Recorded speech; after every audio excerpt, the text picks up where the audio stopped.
Everyone, it's John Cruz here, Worldwide Auctioneers, getting ready for the Enthusiast Auction.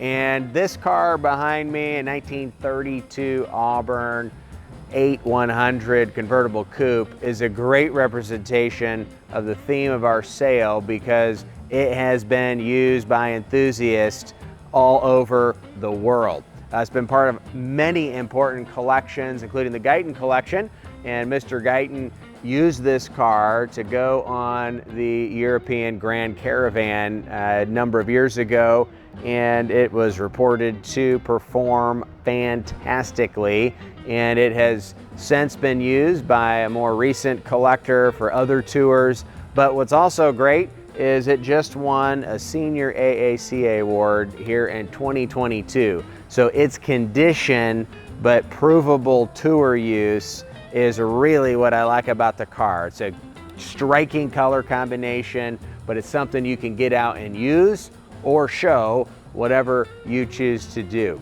So come join us this year at the Enthusiast Auction right here in Auburn, Indiana, and you can find great cars like this to buy. So come on, have some fun with us, and we'll see you at the auction.